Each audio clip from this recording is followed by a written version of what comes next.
साल 1965 3 October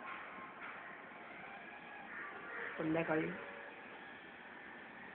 5:30 action. तुला सांगायचंच राहील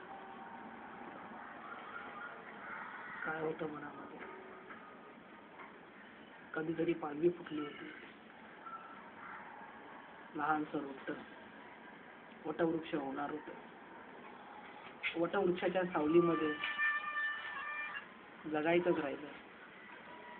तुला सांगायचंच राहिलं. मस्तीखोर मीही होतो. आज ट्रेनने माझ्याबरोबर मस्ती केली. ट्रेनमध्ये चढायचंच राहिलं. धावतं पळतं जग जगायचंच राहिलं. तुला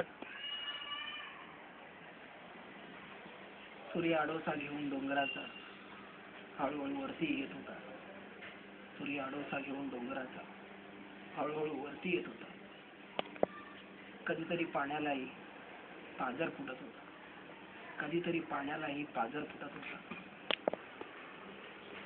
खडकाचं किंचाळणं थांबलं. झाडांचं पानांमधून झडणं थांबलं. हळूहळू सर्व काही थांबत गेलं. उजाडलेली उशक्का संधीच्या दिशेने परतत होती. त्या संध्याकाळी तुझं संध्या दर्शन घ्यायचं. हळूहळू ट्रेनने भोंगा दिला.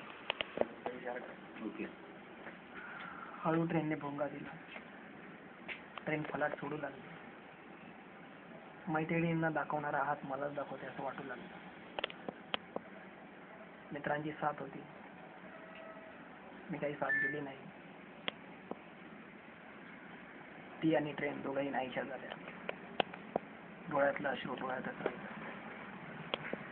आज इतक्या दिवसानंतर इतक्या वर्षानंतर त्या स्टेशनवर थांबतोय. का कशासाठी माहीतच नाही. पुन्हा त्या भावनेत शिरून भूतकाळात जाऊन ते जीवन जगायचंच राहिलं. कुणाला तरी काहीतरी सांगायचंच राहिलं.